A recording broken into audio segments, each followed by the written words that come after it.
Now for the NFC side of things, where Jared was right, he's right in both games in this case. So first up, the 49ers were one of the best stories in the NFL from this season. I mean, for that team to lose Bosa, Warner, Ayuk, Pearsall for a bunch of games, Purdy for a bunch of games, Kittle for a bunch of games, and for that team to make it all the way to the divisional round and to almost get the 1 seed. Hats off to Kyle Shanahan and Robert Saleh, who coached an incredible season. However, I think this game was just a case of running into a more complete, possibly even the most complete team in all of football right now, the Seattle Seahawks, and just didn't have enough weapons or players left. McCaffrey was playing through an injury. Tonjes got hurt. I just think that team ran out of gas. And to start the game, Shaheed takes it back for a touchdown.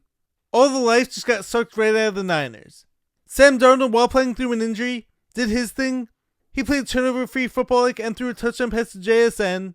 But this game was mostly about the running backs and Kenneth Walker, who ran for 116 and 3 touchdowns. And the Seahawks just kept feeding them, and the 49ers just didn't have any answers. And of course, the Seahawks defense also forced Niners into 3 turnovers. And now into our final game from Sunday night, which I think my heart just stopped beating from. Holy cow, what a game that was. Now I will say, I think the weather greatly affected this game. I think between that and also Stafford's finger injury was definitely affecting some of the balls that he was throwing, especially early on in this game.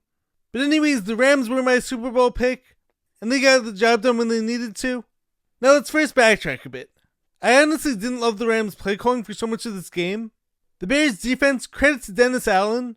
He came in with a plan to pressure the heck out of Stafford and to blitz often. And so I actually tweeted this out before halftime.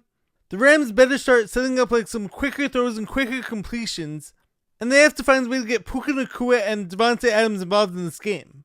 I also didn't understand why Blake Corum disappeared from this game at one point. Now of course, while I love Matthew Stafford and he is my clear MVP, it wasn't his best game, but he did come through in the game-winning drive, and he was also the only quarterback from this weekend who didn't have any turnovers. Or wait, did Darnold have any turnovers? However, I do have to give a ton of credit to that Rams defense. The effort they gave with the D-line chasing Caleb Williams all day, and they also had 3 interceptions and stopping the run. The defense was phenomenal, outside one play of course, which still baffles me. That game-tying 4th quarter touchdown pass from Caleb to Kmet, what was the defender doing on that play?